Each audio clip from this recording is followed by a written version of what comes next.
और आइए ABP news पर आगे आपको दिखाते हैं चुनाव पर हमारा खास कार्यक्रम bullet camera election Chitra Tripathi के साथ।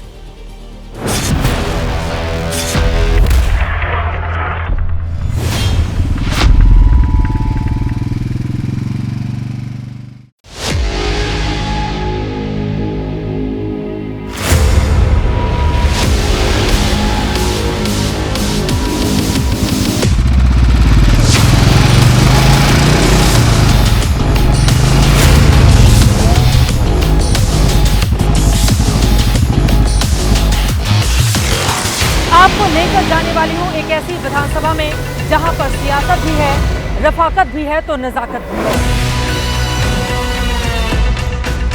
हिंदू बटेंगे तो कटेंगे, किससे कटेंगे? हिंदू हमारा भाई है। यहाँ के हालात इतने ज्यादा खराब है कि पूरा बंबई शहर घबरा जाए अगर यहाँ पर आ जाए तो। 7-8 बजता है ना तो डर लगने लगता है गली पीछे।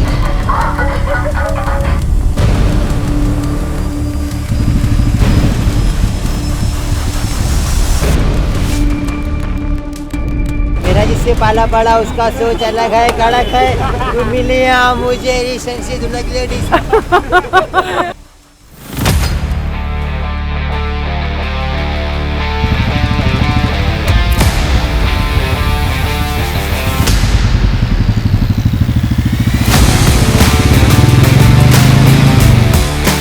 बीजेपी वाले आपके ऊपर तो दाऊद इब्राहिम से रिश्तों के आरोप लगा देते हैं, आतंकवादी करार दे देते हैं कि मैं चुनाव लड़ना ही नहीं चाहता था। बीजेपी के साथ क्यों चले गए थे उप मुख्यमंत्री की शपथ लेने सुबह सुबह? देखिए आपको मैं बताऊं क्या हुआ था, वो वाली कहानी क्या थी? वो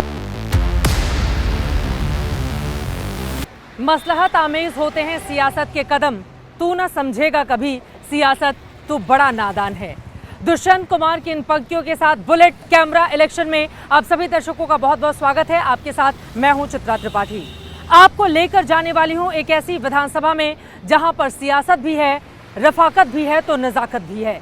3D के इर्द गिर्द यहाँ का पूरा चुनाव इस वक्त घूम रहा है, जिसमें है ड्रग्स, डंपिंग यार्ड और दाऊद इब्राहिम।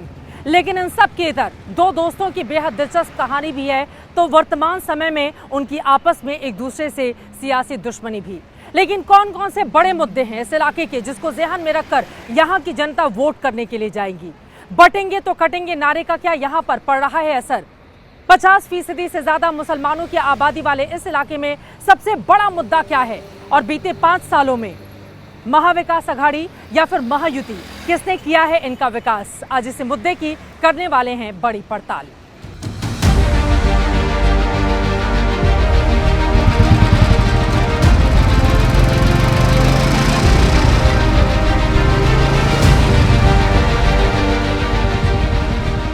महाराष्ट्र की जनता की नब्ज को समझने निकली एबीपी न्यूज की बुलेट टीम।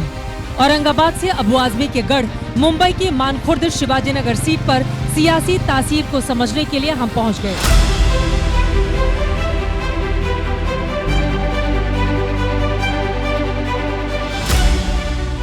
क्योंकि इस चुनाव में मानखुर्द शिवाजीनगर सबसे हॉट सीट बन गई है। मुंबई मायानगरी, आंखों में सपनों का समंदर लिए हजारों लोग हर रोज हकीकत के ज्वार भाटा से टकराते हैं, मुसीबतों के भंवर को काटकर मंजिल हासिल करते हैं। मानखुर्द शिवाजीनगर से अजित पवार की एनसीपी के टिकट पर चुनाव लड़ रहे नवाब मलिक और समाजवादी पार्टी के कैंडिडेट अबू आजमी ऐसे नेताओं में से हैं जो उत्तर प्रदेश से यहां आए, समाजवादी पार्टी की साइकिल पर सवार होकर महाराष्ट्र के विधानसभा तक की मंजिल तय की। मौजूदा वक्त में नवाब मलिक ने पार्टी बदल ली, लेकिन दोनों नेता मायानगरी की नेता नगरी में बेहद मजबूती से अपने पैर जमाने में लगे हुए हैं। उत्तर प्रदेश के आजमगढ़ से मुंबई पहुंचे अबू आजमी ने पहले कपड़े के कारोबार में अपना हाथ आजमाया। 1995 में जब महाराष्ट्र में विधानसभा के चुनाव हो रहे थे तो उस समय समाजवादी पार्टी के प्रमुख मुलायम सिंह यादव मुंबई पहुंचे थे। यहां पर जनसभा को संबोधित कर रहे थे। अबू आजमी श्रोता के तौर पर वहां पर मौजूद थे। मुलायम सिंह यादव से वो इतने ज्यादा प्रभावित हुए कि उनसे मुलाकात करने के लिए सारी जुगत लगा दी। बाद में मुलाकात हुई और अबू आजमी से मुलायम सिंह इतने ज्यादा प्रभावित हुए कि पूरे के पूरे महाराष्ट्र की कमान उन्होंने उनके हाथों में दे दी। आपको बता दें, तब से लगातार मुंबई की मानखुर्द शिवाजी नगर सीट का प्रतिनिधित्व अबू आजमी की ओर से किया जाता है, कभी चुनावी मैदान में उतरकर तो कभी अलग अलग समीकरण के जरिए। अबू पहले राज्यसभा पहुंचे, फिर 2009 परिसीमन के बाद से लगातार जीतते आ रही हैं। लेकिन जीत की हैट्रिक लगा चुके आजमी के लिए इस बार की राह आसान नहीं, क्योंकि मुकाबले में 4 दमदार उम्मीदवार हैं। समाजवादी पार्टी के अबू आसिम आजमी के खिलाफ एनसीपी अजित गुट के नवाब मलिक और शिवसेना शिंदे गुट के सुरेश बुलेट पाटिल के बीच कांटे की टक्कर है। तो वहीं एआईएमआईएम के अतीक अहमद खान ने भी एसपी के अबू आजमी की मुश्किलें बढ़ा दी हैं। मानखुर्द शिवाजी नगर का सबसे बड़ा मुद्दा क्या है? महिला हमारे साथ है, उनसे बातचीत करते हैं। सबसे बड़ी परेशानी इस इलाके की क्या नजर आती है? जब से समाजवादी पार्टी यहाँ पे आई है, यहाँ पे नशाखोरी, बलात्कार, गुंडागर्दी, डराना, धमकाना, ये सब काम यहाँ पे हो रहा है। आपके इलाके की सबसे बड़ी परेशानी क्या है? बच्चों चरस में, गांजे में, नशे में, नशाखोरी बहुत ज्यादा, इतना ज्यादा है कि आप गली गली जाइए तो नशाखोरी देखिए। नशाखोरी बहुत है, बहुत ज़्यादा है, बहुत ज़्यादा नशाखोरी है। और ये नशा हम सब चाहते हैं कि वसीम भाई आए और ये सब बंद हो जाए। बटेंगे तो कटेंगे, बीजेपी के नेताओं के बयान पर क्या है? बटेंगे कटेंगे, इनके पास कोई मुद्दा नहीं है। इन लोगों ने धर्म के आधार पे देश में राजनीति की है और इसी विरोध पे धर्म निष्पक्षता की बात करते हुए हम इंडिया अलायंस के साथ रहते हैं। कटेंगे पे क्या है आपकी राय? कंट्रोवर्सी पैदा करने के लिए हिंदू मुस्लिम के अंदर, ताकि मुस्लिम बढ़ जाए और हिंदू का वोट एक तरफ हो जाए और हिंदू ये सोचे कि अगर बढ़ गए तो मुसलमान हमको काटेंगे। ये बटेंगे काटेंगे का नारा जो है ये फैलाया गया है, ये भ्रम फैलाया गया है और ये बीजेपी की, भाजपा की बहुत बड़ी पॉलिसी है। नवाब मलिक और अबू आजमी ने समाजवादी पार्टी से ही राजनीति की शुरुआत की थी, लेकिन बताया जाता है कि अबू की वजह से नवाब मलिक ने शरद पवार का दामन थाम लिया था। कबाड़ी के कारोबारी के तौर पर अपना सफर शुरू करने वाले नवाब मलिक 1995 में समाजवादी पार्टी ज्वाइन करते हैं। आपको बताते चले, उस समय शिवसेना की ओर से अपने राजनीति का रंग बदला गया था। पहले शिवसेना लगातार मद्रासियों का विरोध करती थी और उसके जरिए अपनी राजनीति को आगे बढ़ाती थी, लेकिन उस समय के बाद 95 की राजनीति के मद्देनजर शिवसेना ने मुसलमानों को अपने टारगेट पर लेना शुरू कर दिया था। नवाब मलिक अपना पहला चुनाव हार जाते हैं, लेकिन 1999 में नेहरू नगर की सीट से वो विधायक चुने जाते हैं। उसी समय कांग्रेस पार्टी की महाराष्ट्र में सरकार बनती है और फिर समाजवादी पार्टी सहयोग करती है, जिसके बाद नवाब मलिक बन जाते हैं मंत्री।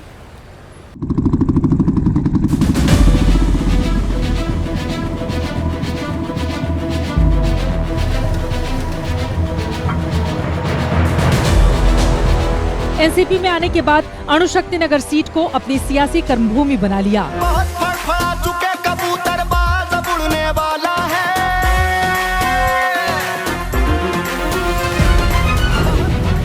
पार्टी बदलने के बाद भी अबू आजमी से नवाब की दोस्ती बनी रही, लेकिन जब मनी लॉन्ड्रिंग के मामले में नवाब को जेल जाना पड़ा तो अबू आजमी अणुशक्ति नगर की सीट के लिए अपने भरोसेमंद फहद मलिक के लिए जमीन तैयार करने लगे।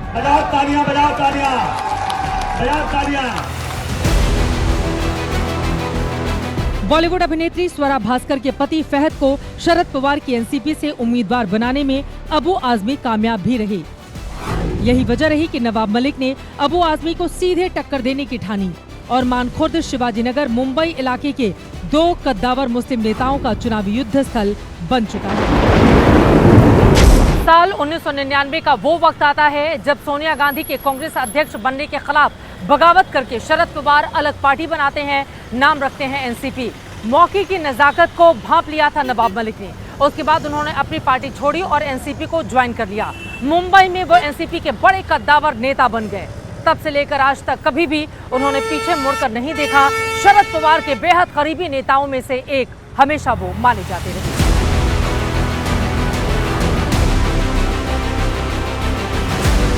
अबू आजमी लगातार यहाँ से जीतते रहे, उनका गढ़ कहा जाता है। दावा लोग कर लें, लेकिन मैं चुनाव लड़ना ही नहीं चाहता था, लेकिन वहाँ की जनता लगातार मेरे पास आती रही। लोगों ने आग्रह किया कि आप चुनाव लड़िए।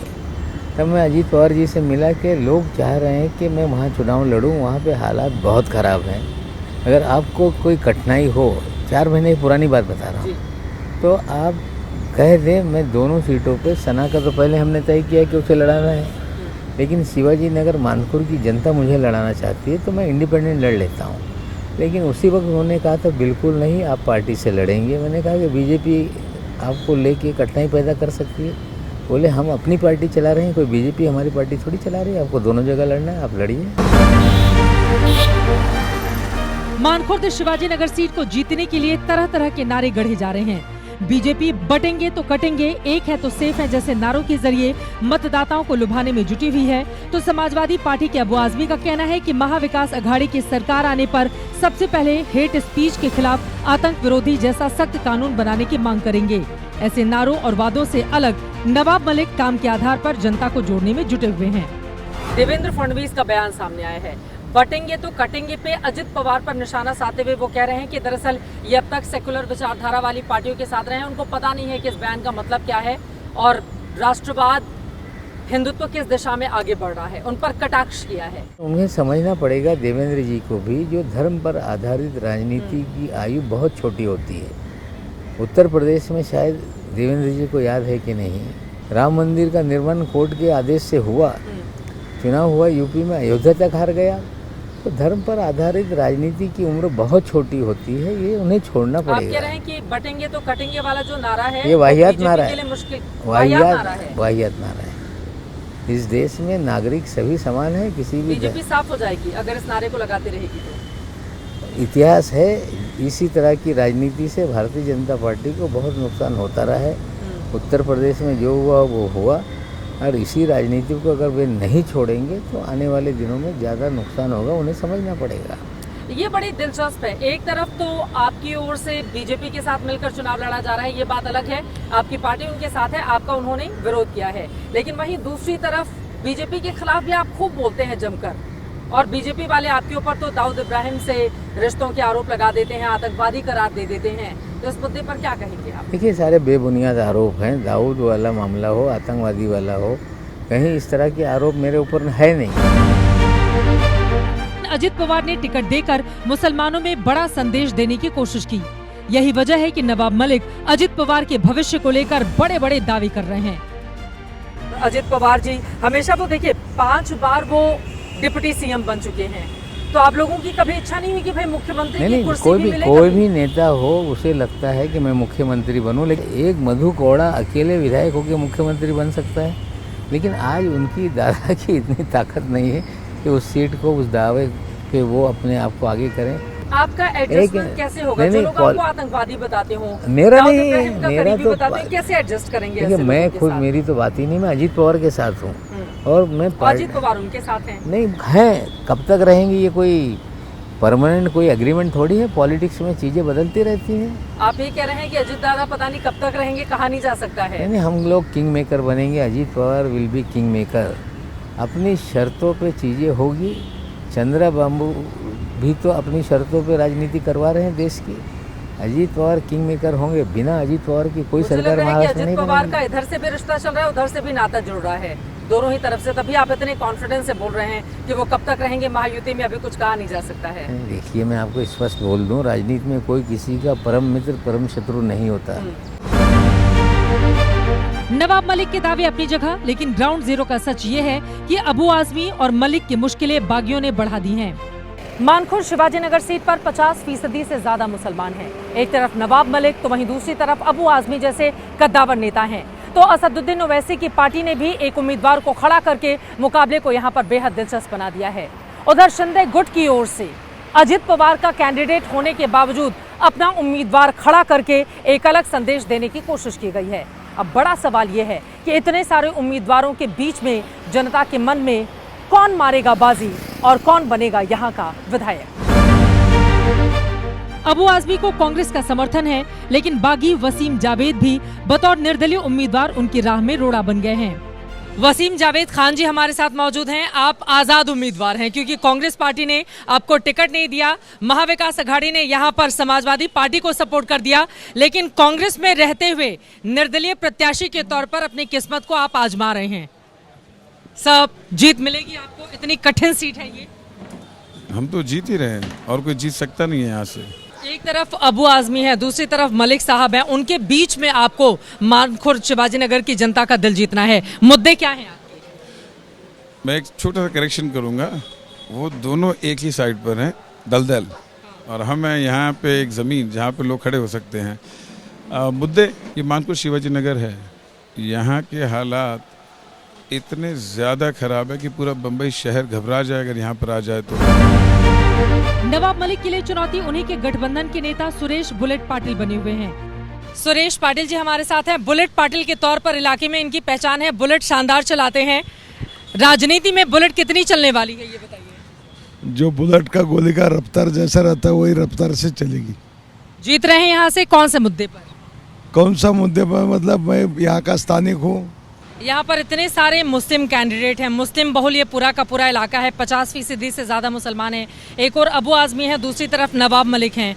तो ऐसे में क्या करेंगे? बटेंगे तो कटेंगे का नारा आप लोग दे रहे हैं, कैसे मिलेंगे फिर वो? देखो बटेंगे कटेंगे का नारा मेरा नारा लेके मैं ये विधानसभा में नहीं चलता है। यहाँ पर नहीं चलेगा बटेंगे कटेंगे नारा। नहीं, मेरा संबंध ही ऐसा है ना, सम धर्म संभव का संबंध। पुलिस पे काम किया और 80 से मैं इधर आए, इनके साथ में मैं रहता है, मैं इनके साथ में मुझे आज़ाद में जिता के दिया है, तो वो नारा मुझे इधर लगता ही नहीं ना। मानखुर्द शिवाजी नगर विधानसभा की लड़ाई बटेंगे तो कटेंगे जुड़ेंगे जैसे नारों के बीच है, क्योंकि यहाँ सबसे ज्यादा डर दोस्तों में वोट बंटने को लेकर है। ऐसा हुआ तो बाजी कोई भी मार सकता है। दोस्ती और दुश्मनी पर बॉलीवुड में तमाम फिल्में बनी हैं, लेकिन राजनीति की रपटीली राहें फिल्मों सा फसाना नहीं है। यहाँ की राह बेहद कटीली है। ऐसे में ये दोनों पुराने दोस्त अबू आज़मी और नवाब मलिक एक दूसरे को पटखनी देते हुए कौन मारेगा बाजी, ये बड़ा सवाल बना हुआ है। या फिर दो दोस्तों की सियासी दुश्मनी में कोई तीसरा हाथ आजमाएगा और बाजी मार ले जाएगा, जैसा कि यहाँ के समीकरण बता रहे हैं। लगातार इस पर रहेगी एबीपी न्यूज़ की नज़र। अभी के लिए दीजिए इजाज़त। कैमरामैन संजीव कापड़ी और मनोज अधिकारी के साथ चित्रा त्रिपाठी, मुंबई, मानखुर्द, शिवाजी नगर, एबीपी न्यूज़।